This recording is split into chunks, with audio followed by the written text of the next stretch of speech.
우리 시편 62편입니다. 1절에서 마지막 12절까지요.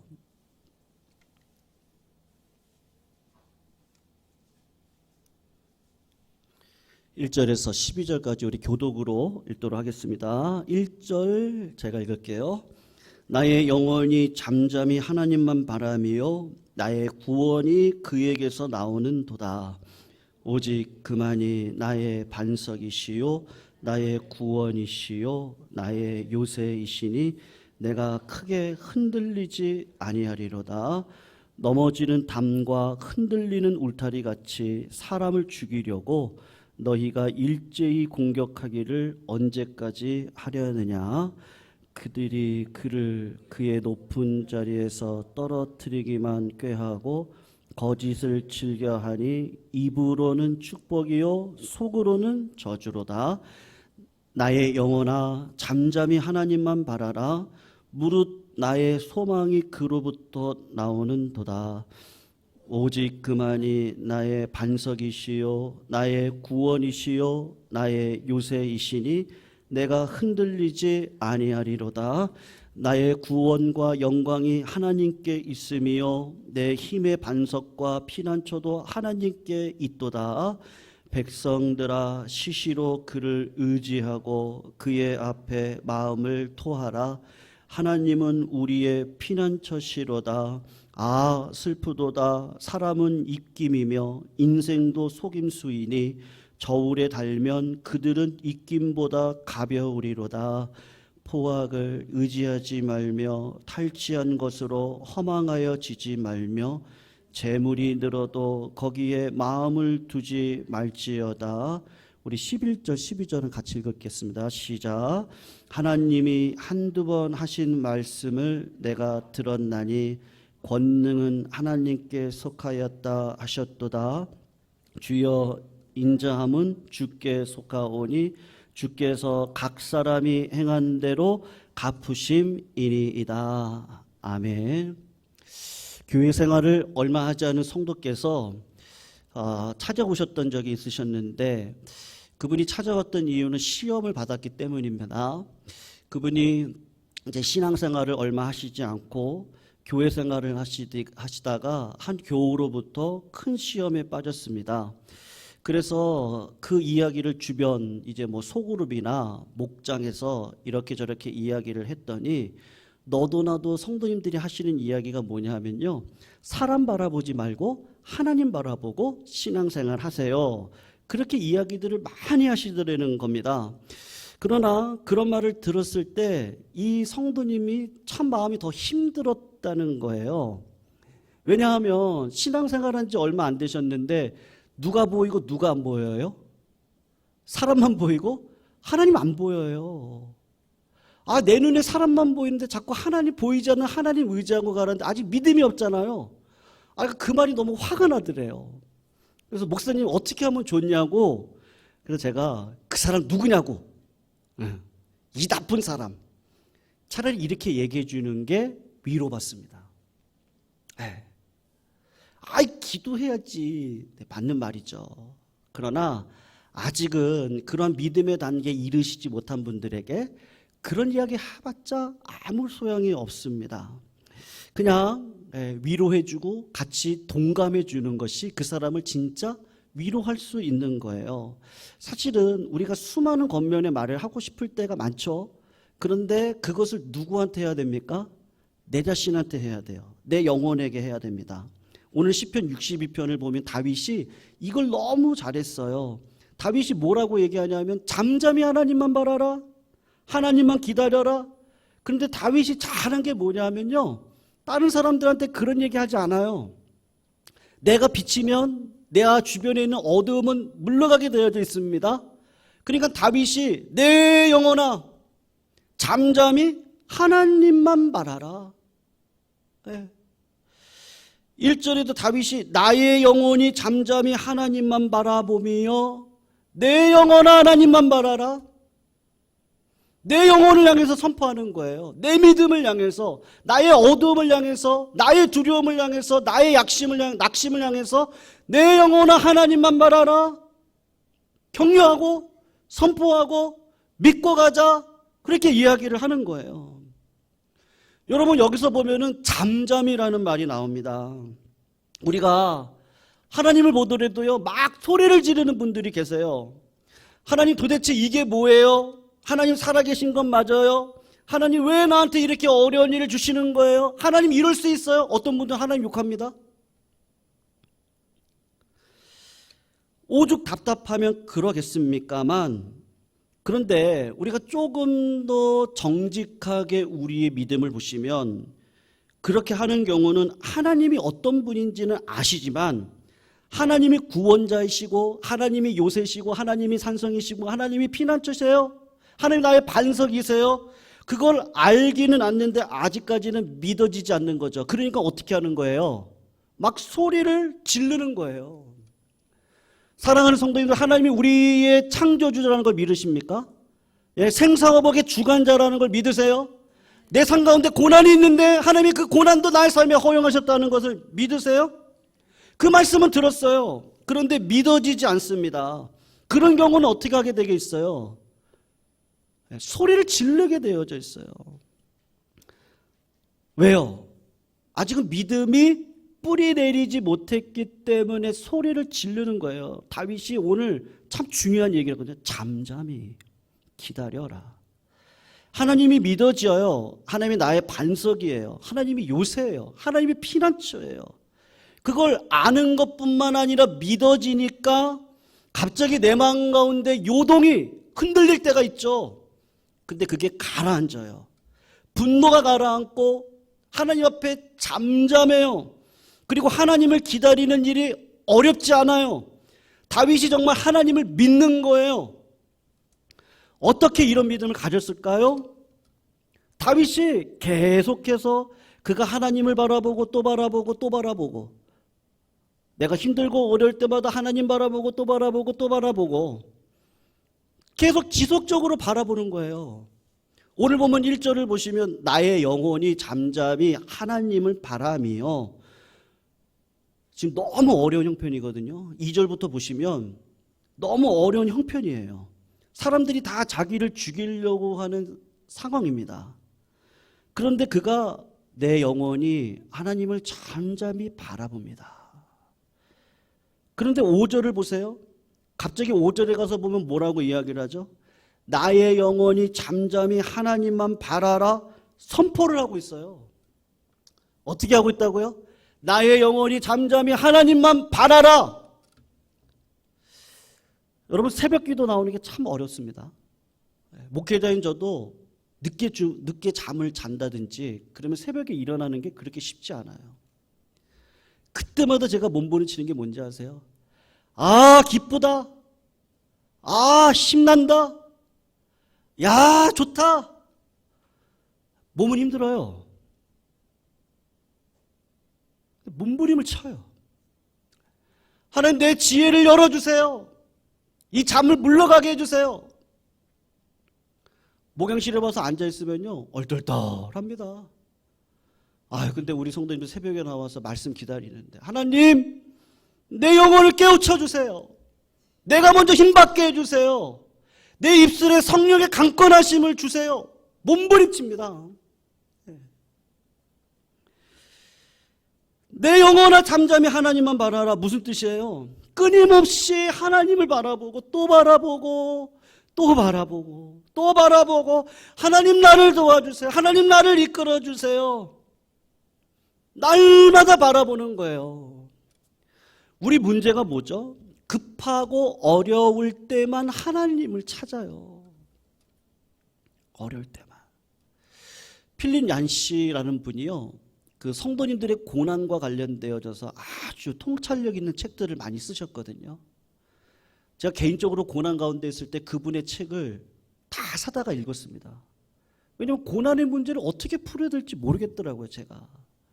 그러다가요, 하나님이 제게 왜 이러세요? 라는 제목의 책이 있는데 그 책에서 아주 의미심장한 이야기를 했거든요. 이렇게 이야기를 해요.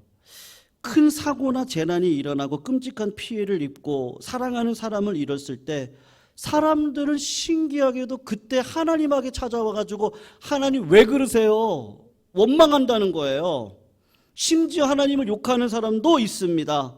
그 다음날 신문기사에 하나님이 어디 계신가? 하나님은 죽었습니다. 9.11 테러 사건 일어났을 때요. 뉴욕 신문에 하나님은 죽었습니다. 광고 나왔잖아요. 대문짝만하게 실리기도 합니다. 그런데 참 이상한 일이죠. 이분이 하는 얘기가 이거예요. 평소에는 하나님 생각도 하지 않고 살다가 온갖 좋은 일을 만날 때에는 하나님을 의식하지 않다가 왜 사고나 재난이 일어나면 사람들은 그렇게 하나님을 찾는 걸까요? 왜요? 하나님을 내게 능력 주시는 자 안에서 내가 모든 것을 할 수 있습니다. 내가 풍부에 처할 줄도 알고 빈곤에 처할 줄도 알아. 하나님께서 나에게 주신 자족의 마음으로 믿음으로 살아가겠습니다. 풍부에 처할 때도 하나님을 생각하고 빈곤에 처할 때도 하나님을 생각하는 이 지속적인 믿음이 부족하기 때문이지 않겠어요? 저도 목회자지만요, 담임 목사가 되고 하나님 앞에 감사한 게 있어요. 그게 뭔지 아세요? 믿음이 자라더라고요. 믿음이요. 저 그게 너무 감사해요. 네. 부목사 시절의 믿음과 이제 리더가 되고 난 다음에 온갖 여러 가지 일들을 겪으면서 내가 믿음으로 선택하지 않고는 안 되는구나 하나님 자꾸 이렇게 몰아내시더라고요. 그러면서 믿음의 선배님들은 어떻게 했지? 자꾸 찾아보게 되더라고요. 여러분, 교회가 부흥할 때는 이유가 있습니다. 기도의 능력을 받을 때도 이유가 있거든요. 근데 감사한 게 뭐냐면 믿음이 자라도록 하나님이 나를 끌어가시는 거예요. 저도 이제 담임 목사 초년병이죠. 담임 목사를 하셨던 분들은 어떻게 교회를 끌어갔지? 어떤 목사님의 이야기를 제가 들었어요. 막 찾아봤어요. 목회를 어떻게 해야 되지? 나는 어떻게 해야 돼? 배워야 되잖아요. 막 기도만 한다고 생각나는 게 아니잖아요. 그래서 수소문도 해보고 주변에 좋은 목회자분들 누구 좀 있으면 소개 좀 해주세요. 문자도 보내보고 그래서 이렇게 이런 책도 권해주시고 어떤 목사님이 그러다가요 한 목사님을 만났어요. 그 목사님이 어떤 얘기를 하시냐면 교회를 막상 부임했는데 교회가 이미 큰 건물이 지어지고 있는데 부채가 많아서 교회가 멈춰진 거예요. 그런 가운데 이분이 담임으로 부임을 하셨는데 교회를 지어야 되겠는데 건물은 아주 크게 지어지고 있는데 부채가 너무 많더래요. 그래서 담임 목사로 이거를 어떻게 책임지고 걸어가지? 하는데 마음 가운데 뭐만 있느냐? 두려움만 있는 거예요. 두려움만요. 그래서 하나님 앞에 기도했대요. 기도하고 난 다음에 두려움을 떨쳐버리게 해주십시오. 내 마음이 낙심하지 않게 해주십시오. 딱 기도를 하고 다음날 새벽에 딱 일어났는데 뉴스 하나가 딱 뜨더래요. 금리가 올라갑니다. 이러니까 또 두려움이 또 확 오더라는 거예요. 그러다가 그 목사님께서 어떤 나를 발견했느냐 하면 내가 믿음이었구나. 목사님이 교회의 재정 문제를 놓고 건축하는 문제를 놓고 믿음이 한나게 성장할 때 나에게 믿음이었구나. 이걸 깨달은 거예요. 그래서 하나님, 내가 어떻게 지혜롭게 이 문제를 풀어갈까요? 그렇게 하다가 하나님께서 너 나 진짜 믿니? 그럼 믿음은 행위의 열매가 있잖아요. 그러면 네가 믿은 대로 행하고 살아가라. 아멘? 믿고 행하면 나아가면 그게 믿음이죠. 내가 입술로만 고백하고 믿습니다만 하는데 내 삶에 여전히 염려하고 여전히 낙심하고 여전히 두려워하고 있으면 그건 내 믿음이 아니잖아요. 그래서 목사님께서 이제부터 행위를 바꿔가기 시작을 하셨어요. 어떻게 바꾸기 시작을 했느냐 하면 교회 건축원금 설교를 이렇게 절기 때마다 하셨다는 거예요. 근데 이 교회 부채를 놓고 건축원금을 자꾸 성도님들에게 종용을 하다 보면 성도님들이 순수한 마음으로 헌금을 하지 않겠다, 그런 마음이 들어와서 하나님께서 우리에게 모든 물질의 문제 해결해 주실 줄로 믿습니다. 그러므로 제가 건축원금 1년에 딱 한 번만, 왜냐하면 성도님들이 헌금할 수 있는 기회는 드려야 되지 않겠어요? 그래서 한 번만 하기로 했다는 거예요. 그랬더니 건축원금이 그냥 갑자기 확 줄더래요. 그래도 마음에 결단했어요. 부흥회를 나가면 사례비를 받으시는데 그 사례비를 교회 선교비로 쓰셨어요. 그렇게 하다가 교회가 재정이 어려우니까 이 사례비를 건축원금으로 넣어야 되겠다, 그렇게 생각하고 하나님께 기도하는데, 내가 진짜 하나님을 믿는다면 하나님이 하실 거니까 차라리 하나님이 그렇게 마음을 주시더래요. 부흥회 가서 설교하고 난 다음에 아예 사례비 받지 말아라. 그래서 그 다음부터는요, 사례비를 안 받았습니다. 목사님께서. 맥주감사주일, 추수감사주일 헌금을 1년에 2번씩 했어요. 그런데 그 설교를 하면서 내가 순수한 마음으로 설교하고 있지 않다는 마음이 들고, 그래서 하나님 앞에 요거 추수감사 때만 설교하겠습니다, 그렇게 마음을 먹고 성도님한테 그냥 순수하게 성금하시라고 그렇게 1년에 딱 한 번만 설교를 했다는 거예요. 그랬더니 감사헌금이 또 확 줄어들어요. 근데 마음 가운데 두려움이 있죠. 근데 하나님 앞에 받은 말씀은 뭐예요? 하나님이 책임져 주실 것이다. 그 마음이 강력하게 오는 거예요, 담임 목사님한테. 그래서 하나님 어떻게 할까요? 하나님이 지혜를 주시는데, 맥주감사주일 헌금은 교회 개척하는 교회 헌금으로 일반 재정에서 빼는 거죠. 성경헌금으로 빼라, 그런 마음을 주시더래요.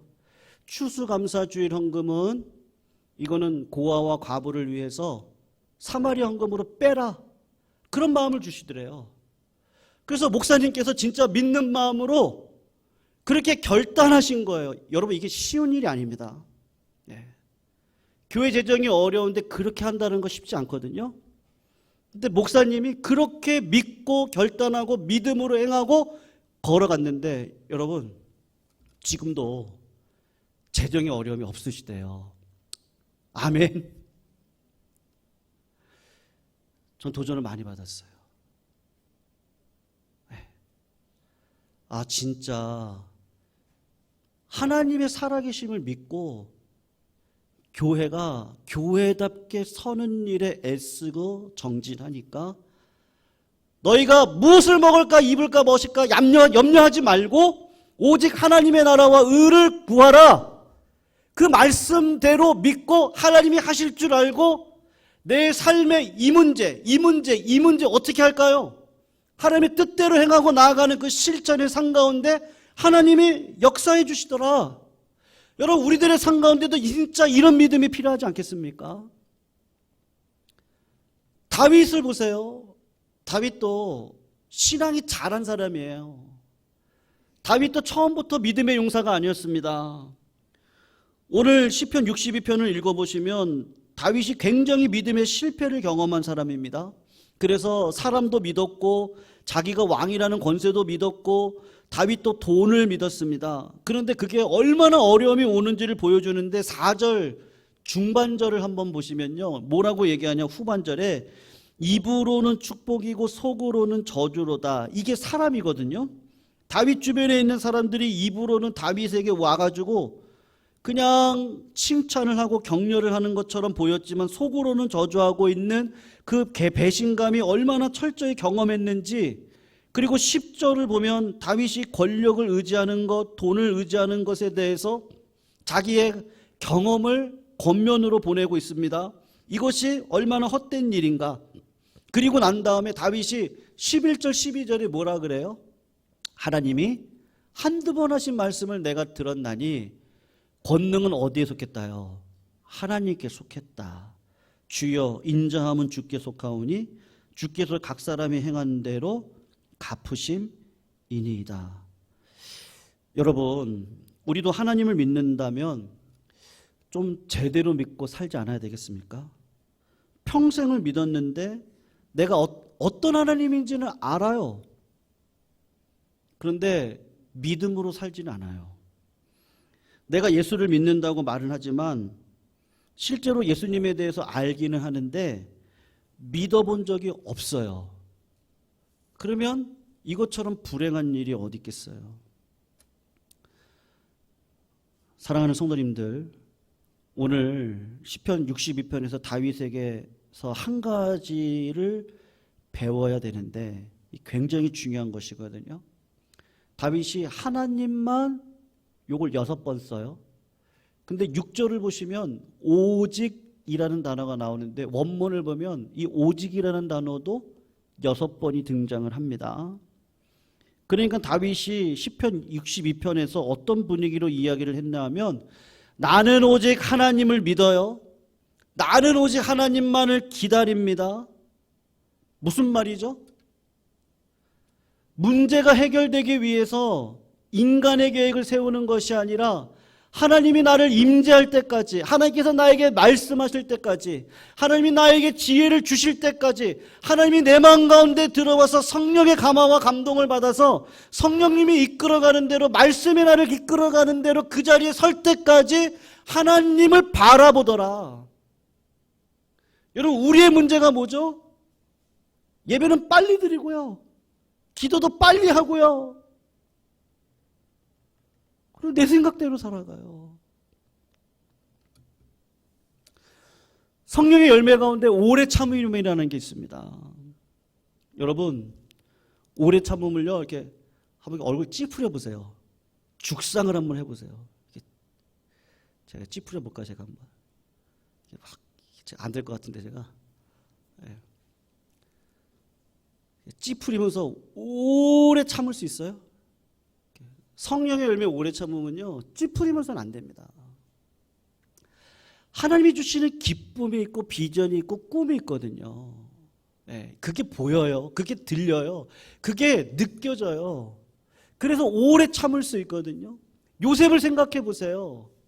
요셉처럼 상처 많이 받는 사람이 어디 있어요? 그런데 그가 어떻게 오래 참고 견뎌요? 내가 30살이 되면 총리가 될 거야? 그거 믿고 견뎠겠어요? 그러면 얼굴을 죽상을 하고 있었겠죠. 근데 순간순간마다 요셉이 하나님을 바라보고 또 하나님을 바라보고 하나님께 묻고 하나님께 기도하고 하나님의 음성을 듣고 하나님께서 말씀하시는 거죠. 얼굴 펴! 열심히 일해! 감옥에 들어가서도 야, 긍정적으로 살아! 걱정하지 마! 내가 너와 함께 할 거야!